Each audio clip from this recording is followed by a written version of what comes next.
Terima kasih Anda masih bersama kami pemirsa dan kembali kita lanjutkan diskusi kita bersama dengan Kenji Putra Cahaya, Head of Business Development PT FAC Sekuritas Indonesia.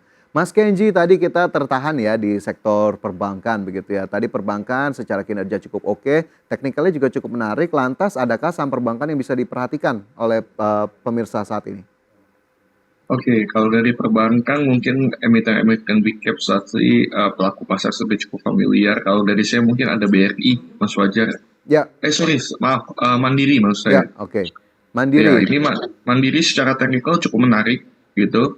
Kalau dari sisi RSI-nya sudah kita bisa masuk, ini MACD-nya pun sudah mau reversal untuk uptrend posisinya. Jadi untuk medium term saya rasa bisa jadi opsi untuk teman-teman investor nih untuk Hmm, medium term bisa menjadi opsi Bank Mandiri 6.375 pada posisi penutupan terakhir. Level mana yang harus dicermati? level resistance pertama sebenarnya di area 6.600 sampai 6.650. Apabila berhasil break untuk resistance-nya, kita bisa expect untuk target di area 7.000, Mas Wajar. Oke, expect di 7.000 level resistance pertama itu perlu dilewati terlebih dahulu begitu ya tadi menurut Mas Kenji. Sementara secara year to date sendiri ini terpantau Bank Mandiri bergerak menguat 5,37%. Mungkin itu bisa menjadi salah satu inspirasi untuk Anda pemirsa, tapi tetap keputusan investasi kami kembalikan kepada Anda. Mungkin satu lagi Mas Kenji dari sektor perbankan selain Bank Mandiri. Kalau sektor perbankan selain Bank Mandiri, BNI cukup menarik juga. Memang sekarang sudah mendekati level resistance gitu ya.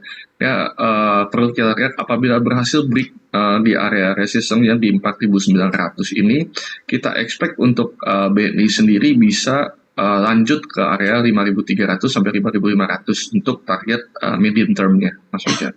Medium term BNI juga dipandang cukup menarik, level terakhir di 4.820, level 5.000 ya. Tadi jika saya tidak salah mendengar ini menjadi salah satu target yang bisa diharapkan untuk tercapai. Baik itu tadi dua emiten ataupun saham perbankan, pemirsa BMRI dan juga BBNI. Dan kita ke saham lainnya, Mas Kenji, ada Astra Internasional yang kita lihat juga ini dari sisi penjualan begitu sudah dilaporkan sampai dengan pertengahan tahun ini sepertinya masih eh, cukup oke meskipun ada tekanan dari sisi penjualan. Tapi prospeknya sendiri untuk Astra Internasional apakah masih cukup positif? Oke, memang kalau untuk industri otomotif dan manufaktur khususnya memang 2 tahun terakhir ini belum ada stimulus yang berarti ya, walaupun Hmm, sempat ada free PPN, ya. program-program subsidi lah dari pemerintah. Nah, kalau saya mau fokus lebih ke teknikalnya dulu kalau untuk Astra. Memang dari Mei ini cenderung sideways nih Mas Wajar. Hmm. Nah, sekarang ini sudah mendekati MA20-nya. Nah, ini teman-teman biasa bisa pantau area-area sekarang. Apabila kalau harganya turun lagi, nah ini saya rasa bisa buy on weakness Mas Wajar justru. Buy on weakness, Yes, buy on weakness area-area 4.400. oke 4.400 begitu ya buy on weakness berarti ditunggu terlebih dahulu begitu ya karena memang level kemarin di 4.540. Tapi jika kemudian akhirnya dikombinasikan secara fundamental atau mungkin bagi para investor yang mungkin saja memandang Astra ini bisa untuk long term, apakah kemudian ada yang perlu dicermati juga Mas Kenji? Utamanya tadi Mas Wajar, Ya, policy apa ini yang akan dibuat oleh oke. nanti person in charge selanjutnya Hmm, untuk khususnya untuk bisa mendorong ya atau stimulus-stimulus tambahan buat sektor manufaktur. Apalagi ya. banyaknya kompetitor juga dari negara-negara lain dengan mobil-mobil EV-nya yang masuk ini kan jadi tekanan sendiri sebenarnya untuk Astra.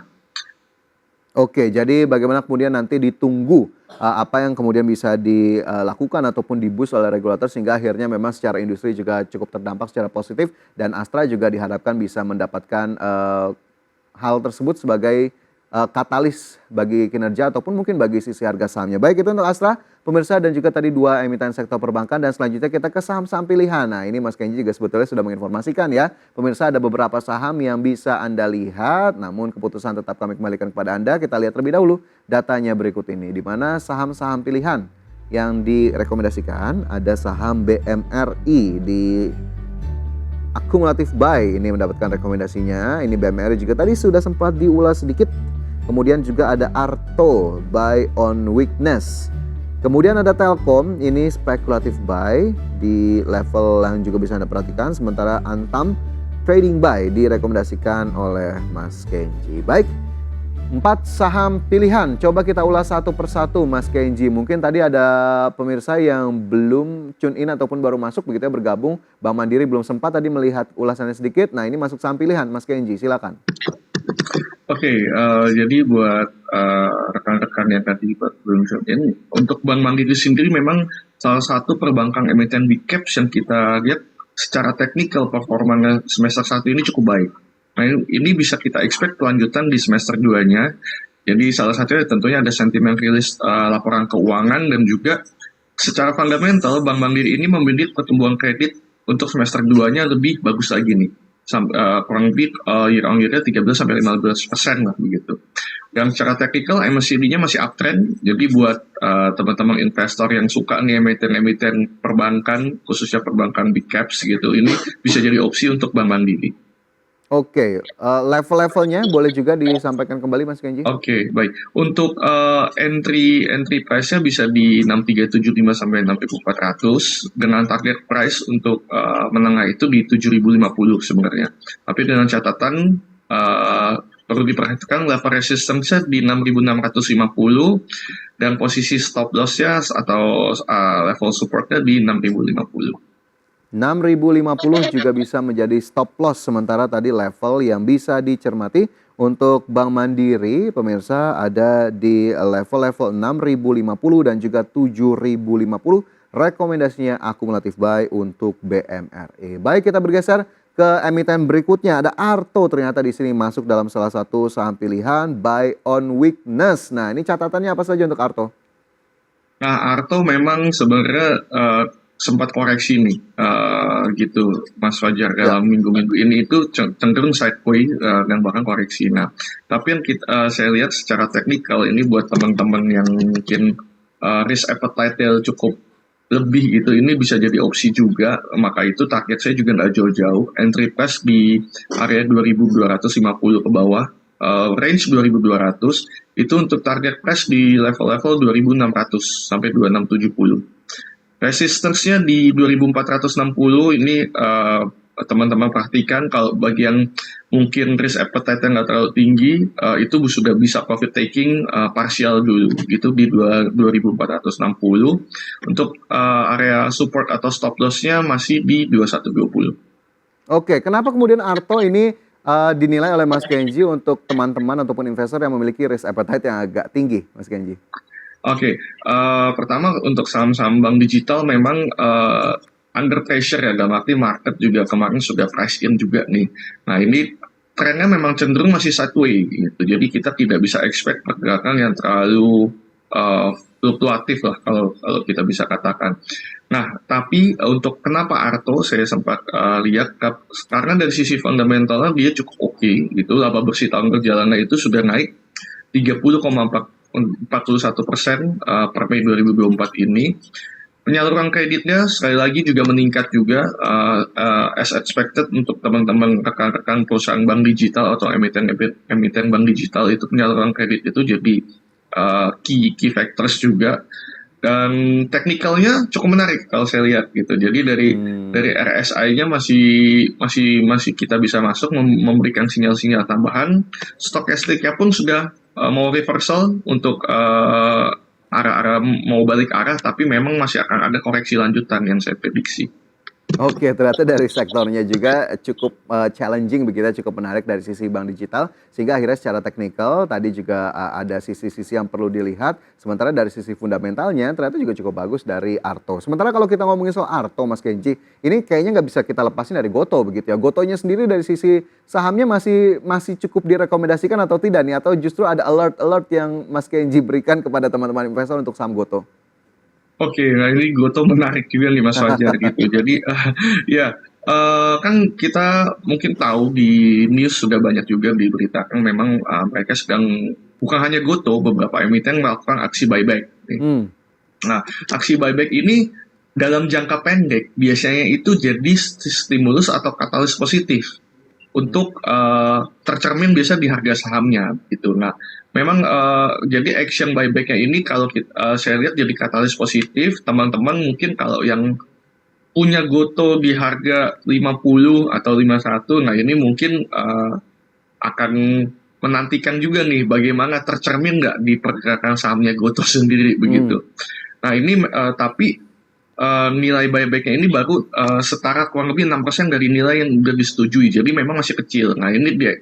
Tapi mereka punya kekuatan untuk melakukan buyback ini katakanlah secara menyeluruh sampai akhir tahun nanti bahkan seterusnya. Nah kita lihat kalau pergerakan sahamnya kira-kira bisa terdongkrak nih dengan adanya aksi buyback ini, saya rasa teman-teman yang sudah punya Goto gitu, yang kemarin mungkin spekulatif buy juga di harga 50 atau area-area 50 dan 51, ini bisa melakukan profit taking juga.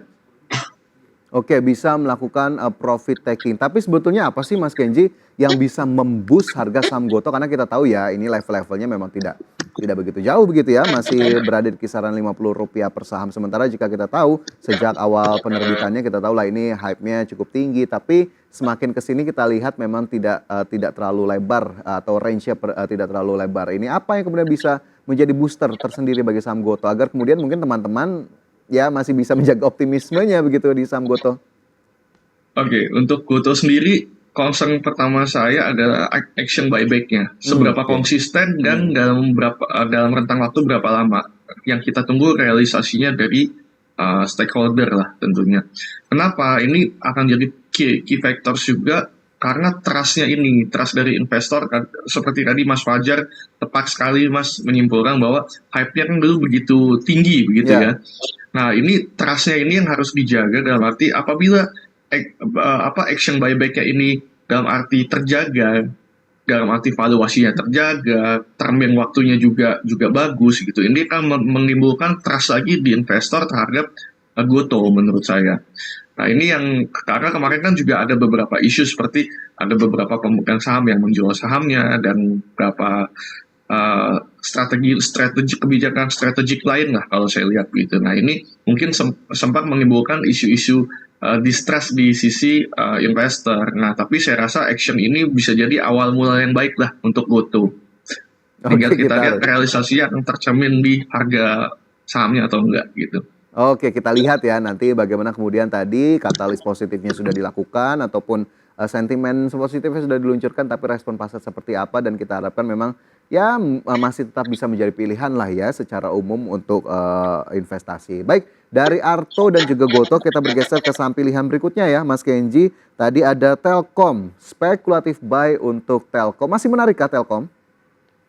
Atom secara teknikal masih sangat menarik, Mas Fajar gitu. Memang sekarang sudah mendekati area-area level resistance-nya gitu.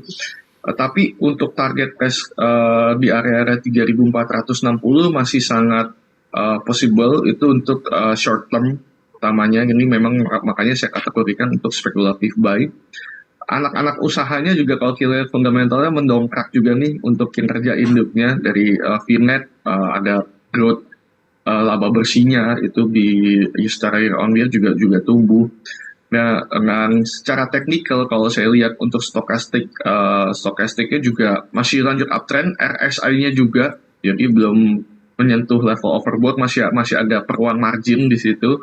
Untuk MACD juga masih uptrend, jadi secara teknikal semuanya sinyal masih positif untuk bisa lanjut, tapi mungkin nggak jauh-jauh. Kenapa target price-nya saya set di 3.460 dengan resisten area 3.250. 3.250 menjadi resisten, target terdekat di 3.400 untuk Telkom. Spekulatif buy direkomendasikan untuk saham di sektor infrastruktur ini. Baik, satu saham pilihan lagi Mas Kenji, tapi harus kita lanjutkan usai jeda begitu ya. Dan pemirsa tetaplah bersama kami, Market Buzz segera kembali.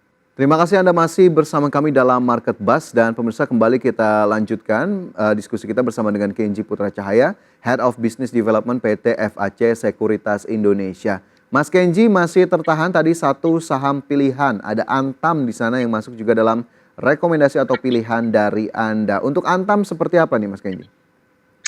Oke, untuk Antam ini salah satu saham komoditas yang saya cukup pantau begitu.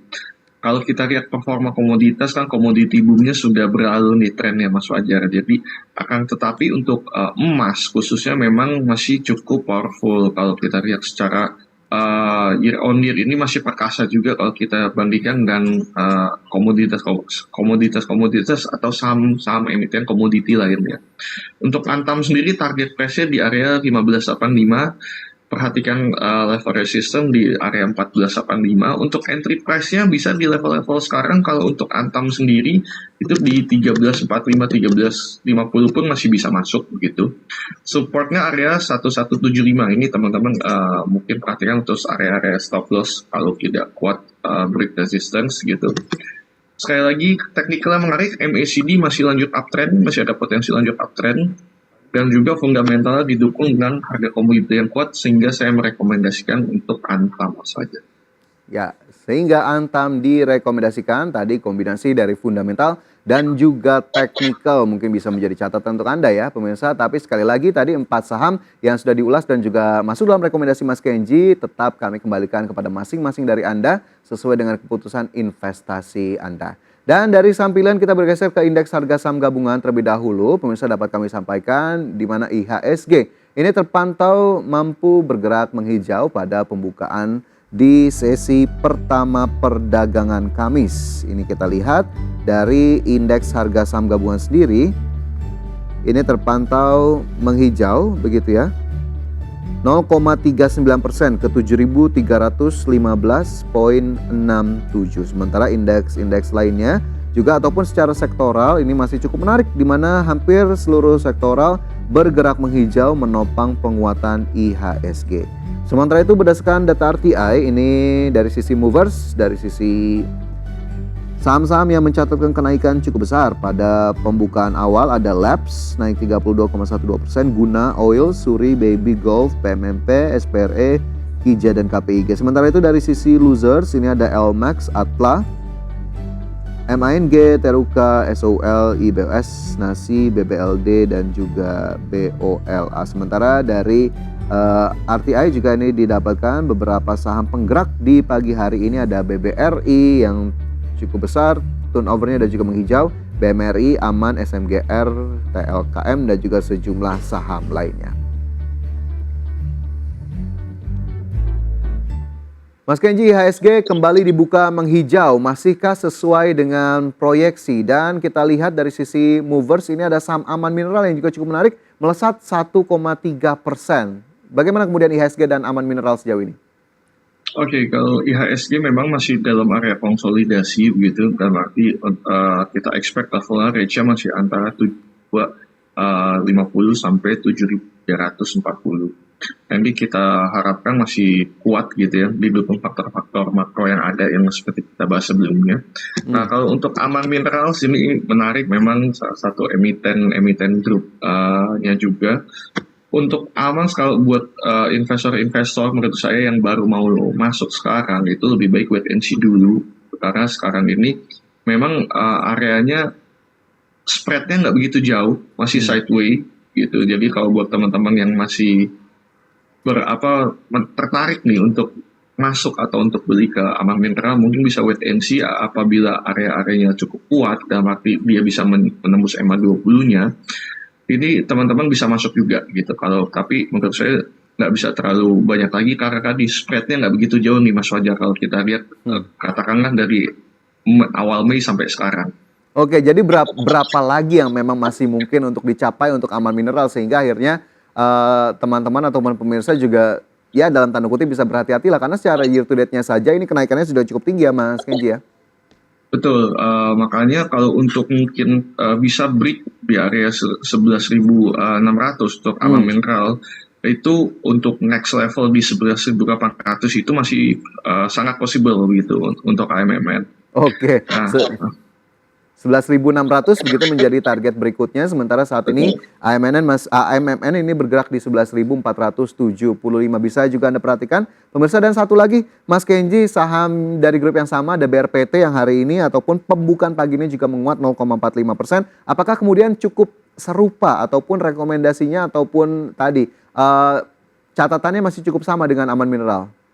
Catatan masih cukup sama, tapi untuk BRPT ini saya mungkin buat teman-teman yang termin investasinya itu lebih agak panjang sedikit, dalam arti medium term gitu, bisa masuk ke BRPT area-area sekarang karena secara teknikal stokastiknya sudah support juga, untuk MACD-nya juga masih posisinya uptrend walaupun tipis ya menguatnya. Ya. Target terdekat di 1205 untuk Oke. BRPT masih bisa. 1205 untuk BRPT bisa menjadi target yang Anda perhatikan. Pemirsa, tadi juga ada saham-saham lainnya yang juga sudah diulas oleh Mas Kenji, namun sayang sekali waktu kita terbatas. Mas Kenji, terima kasih banyak sudah bergabung bersama kami dalam Market Buzz hari ini. Nanti kita lanjutkan di sesi lain begitu ya, dan tentunya sehat-sehat selalu. Sampai jumpa. Terima kasih Mas Wajar.